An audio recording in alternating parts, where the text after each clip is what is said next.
बेटा वेलकम बेटा chapter number 4 globalization and the Indian economy chapter number 4 economics class 10 so let's start the chapter so it's the first part as consumer in today's world some of have a wide choice of good and service before us the latest models of digital camera mobile phone and television made by the leading manufacturer of the world are within our reach तो बेटा introduction है ये तो हम globalisation का एक introduction के रूप में पढ़ रहे हैं कि आज हम बात करें हम लेटेस्ट मॉडल कोई भी वर्ल्ड में कहीं भी कोई भी बड़ी कंपनी है या लेटेस्ट मॉडल है मोबाइल है कैमरा है टेलीविजन है कुछ भी है बेटा आज अगर वो है हमारी रीच में यानी हम उनको खरीद सकते हैं चाहे कहीं वर्ल्ड में कहीं बनता हो Every season, new models of automobiles can be seen on the Indian road and gone are the days when the Ambassador and Fiat were only car in Indian road.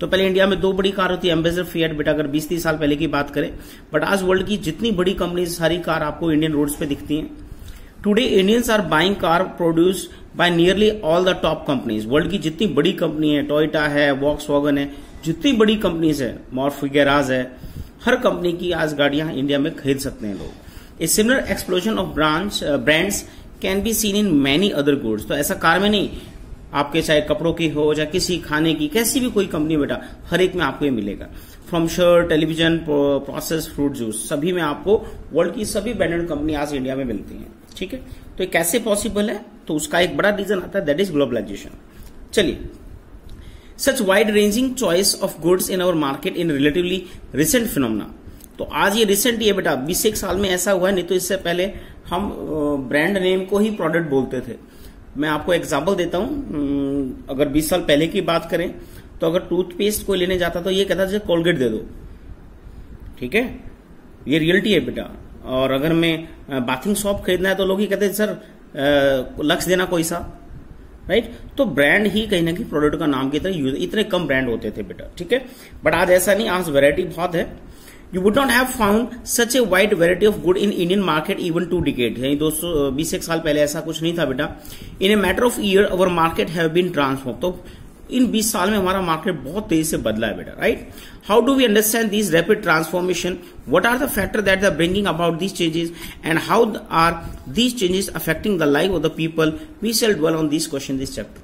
तो इन सब चीजों के बारे में इस चैप्टर में पढ़ेंगे कि कैसे ये फैक्टर बेटा इतना बड़े चेंजेस लेके आए कैसे ये लोगों की लाइफ को अफेक्ट करते हैं इन सब के बारे में चैप्टर में पढ़ेंगे तो चैप्टर का नाम globalization in the Indian economy है ग्लोबलाइजेशन हम हिस्ट्री में पढ़ चुके हैं बेटा राइट तो ग्लोबलाइजेशन को हम सिंपली टर्म कह सकते हैं पूरा वर्ल्ड अब धीरे धीरे क्या है बेटा श्रिंक हो रहा है राइट ट्रेड है टेक्नोलॉजी है कम्युनिकेशन इनकी वजह से हम पूरे वर्ल्ड को आज जोड़ पा रहे हैं वर्ल्ड छोटा होता जा रहा है और आज वर्ल्ड एक छोटे से विलेज की तरह बिहेव कर रहा है राइट चलिए प्रोडक्शन अक्रॉस द कंट्री तो सबसे बड़ा एक फैक्टर है बेटा जिसकी वजह से ये कंडीशन पॉसिबल हुई इंडिया जैसे कंट्री या सभी कंट्री छोटे छोटे कंट्री में हर ब्रांड हर चीज आज हर कंट्री में अवेलेबल है तो सबसे पहला एग्जांपल दिया मल्टीनेशनल कंपनीज का बेटा मल्टीनेशनल कॉर्पोरेशन तो प्रोडक्शन अक्रॉस द कंट्री देखिए until the middle of the 20th century production was largely organized within country तो अगर हम अर्ली लास्ट सेंचुरी की बात करें तो 20th सेंचुरी में अधिकतर जो प्रोडक्शन था वो एक ही कंट्री में होता था बेटा ओके हमारे देश में जो सामान बनता है वही लोग यूज करते थे अदर कंट्री का बहुत रेयर था right what crossed the boundaries of these countries were raw material food stuff and finished product तो कुछ बहुत कम चीजें रॉ मटेरियल फूड या फिनिश गुड यही कंट्रीज क्रॉस करते थे boundary colonies such as India export raw material to the food stuff to import finish goods and trade was the main channel connecting distance country तो यहाँ एक सबसे बड़ी चीज आई बेटा ट्रेड जो ग्लोबलाइजेशन का बड़ा फैक्टर है ट्रेड से ही अदर कंट्रीज कनेक्टेड है this was before large company called multinational corporation इनको शॉर्ट में एमएनसीज बोलते हैं बेटा image on a scene MNC is a company that ये बेटा इसकी डेफिनेशन दी है नोट लेना company that own its control production in more than one nation यानी एक देश से ज्यादा में वो अपना प्रोडक्शन करती हो MNC setup office and factories for production in region where they can get cheap labour अभी ये कौन कौन से फैक्टर का ध्यान रखती है देखिए पहला चीप लेबर जहां सस्ती लेबर मिलेगी वहां उसकी मैन्युफैक्चरिंग स्टार्ट होगी and other resources this is done so that the cost of the production is low अब देखिए ग्लोबल कंपनी है मल्टीनेशनल कंपनी पूरे वर्ल्ड में इसको कंपनी से फाइट करना है तो सबसे पहला इसका जो मोटो है वो यही है कि इसका जो प्रोडक्ट है वो सबसे लोवेस्ट कॉस्ट में तैयार हो सर जितना सस्ता तैयार होगा उतने सस्ते में वो वर्ल्ड में सेल कर सकते हैं डिफरेंट कंट्री में उसको बेच सकते हैं तो यहां हम बात करते हैं सबसे बड़ा इनका मोटो सबसे बड़ा एम यही होता है that is cost of production is low and the MNC can earn greater profit, इससे बड़ा प्रॉफिट ले सकती है। कंसिडर द फॉलोइंग एग्जांपल, तो बड़ा एग्जांपल इसका नीचे दिया, बहुत अच्छा दिया, जिससे हम समझ सकते हैं spreading of production by an MNC, कैसे एक एमएनसी बेटा प्रोडक्शन बढ़ाती है और अपना प्रॉफिट इंक्रीज करती है। A large MNC producing industrial equipment, अब देखिए कोई भी अननोन एमएनसी है, उसका एग्जांपल लिया यहाँ, इंडस्ट्रियल इक्विपमेंट बनाती है, यानी इंडस्ट्री में रिलेटेड कोई टूल वगैरह बनाती है। Design its products in research centre like USA, तो यूएस टेक्नोलॉजी काफी बेटर है, तो वो डिजाइनिंग कहां होती है उसकी इक्विपमेंट की, यूएस में। And then has component manufacture in China, और मैन्युफैक्चर यानी अब ये बन कहां रहा है, मैन्युफैक्चर कहां हो रहा है बेटा, चाइना में, क्योंकि चाइना में रिसोर्स काफी सस्ते हैं और लेबर काफी सस्ती है। These are then shift to Mexico and eastern Europe where the products are assemble, तो काफी बड़ा इक्विपमेंट है, तो चाइना में तो छोटे इसके पुर्जे से कुछ बन गए और इनको फिर ट्रांसफर करके मैक्सिको और ईस्टर्न यूरोप में जाके इनको क्या करते हैं, असेंबल करते हैं, जोड़ लेते हैं। And the finish product are sold all over the world, meanwhile the companies customer care, अब देखिए लास्ट में और दिए, कस्टमर केयर अगर की बात करें, is carried out through the all centre located in India, तो इसके कस्टमर केयर के जो कॉल सेंटर वो कहां है, इंडिया में, क्योंकि यहाँ आईटी सेक्टर काफी बेटर है, इंग्लिश अच्छी है और सस्ता लेबर इसको आईटी कस्टमर केयर का एक अच्छा चीप लेबर यहाँ इंडिया में मिल जाता है। तो अब एक छोटी सी कंपनी थी बेटा, उसने 5-6 जगह मिलकर अपने प्रोडक्शन को कंप्लीट किया है, राइट। इसमें इंडिया का नीचे देखिए कॉल सेंटर का एक पिक्चर दिया है बेटा, बेंगलोर का दिया है, गुड़गांव में, नोएडा में भी ऐसे कई कस्टमर केयर हैं जो वर्ल्ड वाइड सर्विस प्रोवाइड करते हैं, ठीक है। चलिए आते हैं नेक्स्ट पैरा में। In the example of MNC is not only selling its finished products globally, but more important the goods and service are produced globally. देखिए वो अलग अलग जगह प्रोडक्ट नहीं बना रही है, सीधा सा है वो सर्विस प्रोड्यूस कर रही है globally, right. As a result production is organise in increasingly complex way, तो इसका प्रोडक्शन जो हमने पीछे पढ़ा था 5-6 कंट्री में, इतना कॉम्प्लेक्स नेचर में बेटा ये प्रोडक्शन होता है। The production process is divided into small part and spread out across the globe. In the above example, China provide the advantage. अभी तक उसी एग्जाम्पल को फिर से डिस्क्राइब कर रहा है। चाइना क्या कर रहा है, चीप मैन्युफैक्चरिंग लोकेशन प्रोवाइड कर रहा है। मैक्सिको ईस्टर्न यूरोप क्या कर रहे हैं, useful for their closeness of market. ये दो जो प्लेस है बेटा, मैक्सिको यूएस के पास है और अगर हम ईस्टर्न यूरोप की बात करें पूरी यूरोप मार्केट के क्लोज है, तो ये क्लोजनेस ऑफ मार्केट अवेलेबल कर रहे हैं in US and Europe, and India has highly skilled engineer who can understand the technical aspect of production. तो इंडिया में स्किल इंजीनियर बहुत अच्छे हैं, तो और ये हम बाकी इंडस्ट्रियल इक्विपमेंट बना रही है, तो उसके टेक्निकल एस्पेक्ट को बहुत अच्छा समझते हैं और वो अच्छी कस्टमर केयर की हेल्प कर सकते हैं। It also has educated English speaking youth, India में एक इंग्लिश स्पीकिंग यूथ है जो अच्छे से कम्युनिकेट कर सकता है, who can provide customer care services, and all this probably can mean 50-60% cost saving for MNC. अगर यही सारी स्टेप बेटा एक ही कंट्री में होती तो शायद इसकी कॉस्ट 50-60% बढ़ जाती, और डिफरेंट कंट्री में ये प्रोडक्शन यूनिट लगाने से उनको 50-60% की कॉस्ट क्या होगी, कम हो गई। अब मार्केट में बेटा ये कंपनी आराम से बहुत सस्ते में अपनी सर्विस प्रोवाइड भी करेगी और नंबर ऑफ सर्विस ज्यादा प्रोवाइड करेगी, नंबर ऑफ प्रोडक्शन इसका ज्यादा होगा, तो उससे इसको प्रॉफिट बहुत ज्यादा होगा।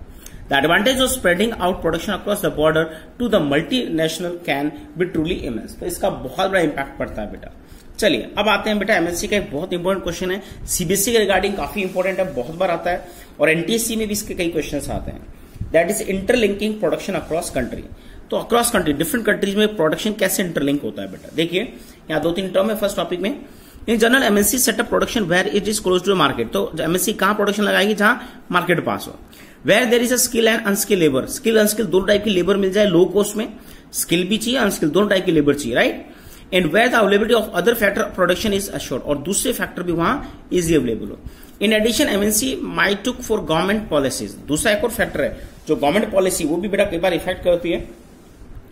तो जो गवर्नमेंट बेटा इनको बेनिफिट देती है किसी भी तरह से, चाहे रूल रेगुलेशन में दे, चाहे नॉर्म्स में दे, राइट, या फिर electricity free, land free, rule इनमें एक बेनिफिट दे या इन पे टैक्स रिड्यूस कर दे कई साल के लिए, तो उससे भी बेटा काफी बड़े इन पे इफेक्ट होती है। That took after the interest and you will read more about the policy later in chapter. चलिए, having assured themselves of this condition, MNC set up factories and office for production. The money that is spent to buy assets such as land, building, machine and other equipment is called investment.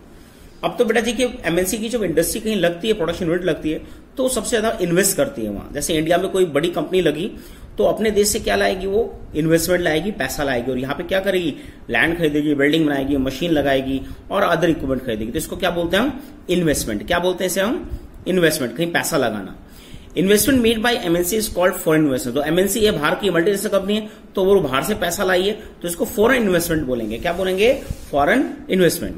Any investment is made with the hope that these asset will be earn profit. और कोई भी बड़ी company इतना पैसा करोड़ों रुपए invest करती है, तो उसका मेन प्रॉफिट यही होता है कि हाँ, उससे वो और प्रॉफिट अर्न करेगी और इसका काफी बड़ा वो प्रॉफिट अर्न कर पाती है। चलिए अब चलते हैं आगे बेटा, जो इंपॉर्टेंट क्वेश्चन की बात कर रहा था मैं, तो किस तरह से बेटा कोई कंट्री किसी कंट्री में एमएनसी एंटर करती है। तो यहाँ 3 अच्छे पॉइंट दिए हैं। ये 3 पॉइंट आपके लॉन्ग क्वेश्चन में बनते हैं और एमसीक्यू में भी बनते हैं।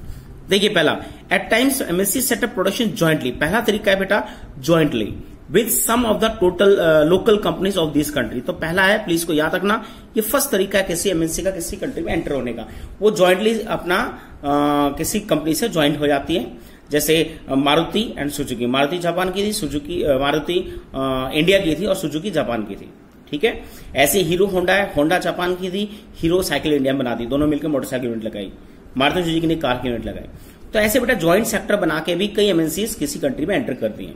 इंडिया में ऐसे बहुत से एग्जाम्पल, अभी अलग बात है, सेपरेट हो गई है। The benefit to the local company is such joint. अब देखिए दोनों को बेनिफिट है। लोकल कंपनी को बेनिफिट क्या है? Joint production is twofold. First, MNC can provide money for the additional investment. अब जो बाहर की बड़ी कंपनी से टाइप हुई है, ज्वाइंट हुई है, वो अपने साथ मनी लाएगी and like buying new machine. इससे वो लोकल कंपनी नई मशीन लगा पाएगी, प्रोडक्शन बढ़ेगा उसका। दूसरा जो फायदा होता है वो देखिए, MNC might bring them with latest technology. MNC अपने साथ लेटेस्ट टेक्नोलॉजी लाती है। हीरो को बेटा देखिए, हम बात करते हैं साइकिल और ये चीजें बनाती थी, पर जब होंडा कंपनी बाहर से आई तो अपने साथ वो इंजन बनाने की टेक्नोलॉजी लेकर आई। और आज जब हीरो अलग होगी तो हीरो भी अपने खुद के इंजन मैन्युफैक्चर कर रही है हीरो मोटरसाइकिल के लिए। तो उसने उनसे टेक्नोलॉजी सीखी, राइट। तो इनको नई टेक्नोलॉजी मिलती है और मनी मिलता है। ये 2 इनके बेनिफिट होते हैं। ठीक है, चलिए आगे चलते हैं। Come to page number 58। Second method दिया है बेटा यहाँ, जो मोस्ट इंपोर्टेंट है और बहुत बार पूछा गया है बेटा एग्जाम में, प्लीज इसको नोट कर लेना।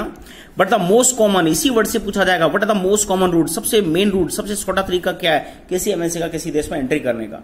That is MNC investment is to buy up local company. सबसे अच्छा तरीका है लोकल कंपनी को खरीद लो। ना आपको रूल फॉलो करने की, ना लेबर खरीदना पड़ेगा, ना मशीन लगानी, ना लैंड, ना कुछ।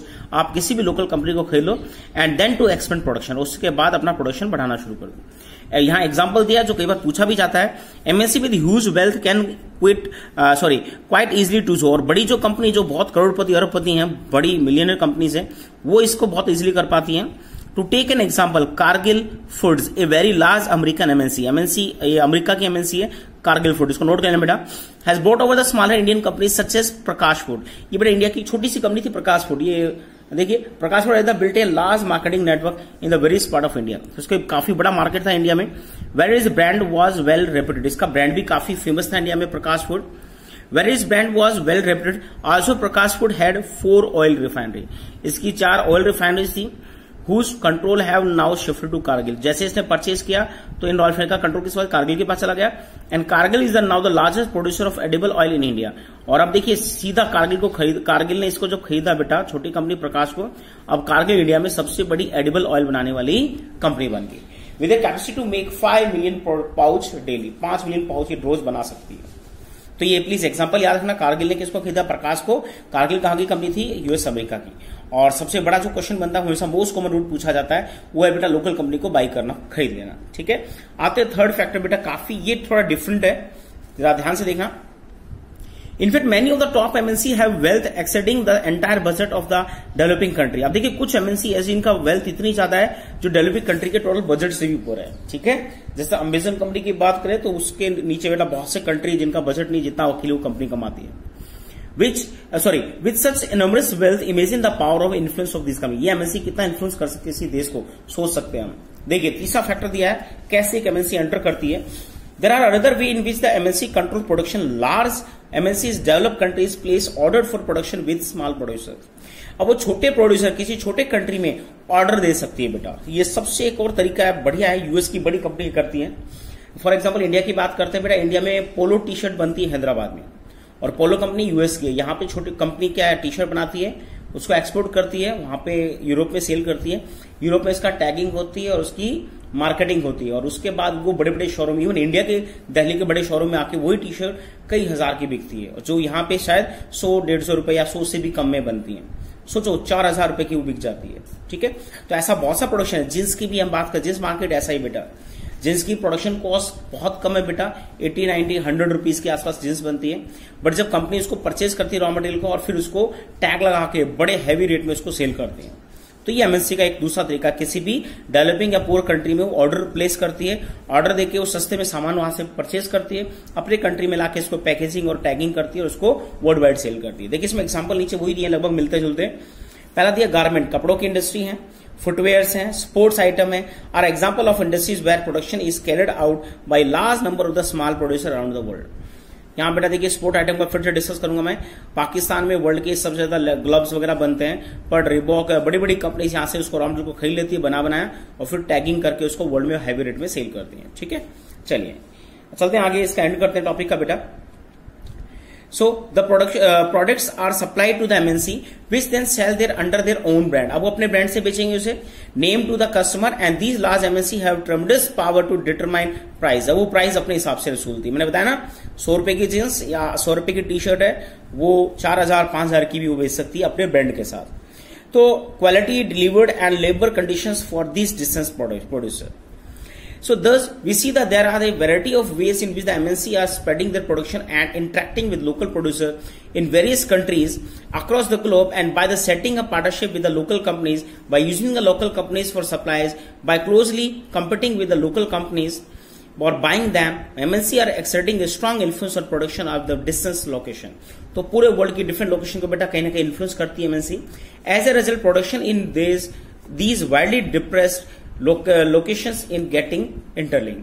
तो हम कहते हैं दूर दूर के एरियाज में भी कहने की जो प्रोडक्शन है आपस में इंटरलिंक्ड है। ठीक है बेटा, ये इसको ओवर करते हैं। नेक्स्ट टॉपिक जो हमारा है वो है foreign trade and integration of market, वो सेकंड पार्ट में करेंगे। ओके, थैंक यू बेटा।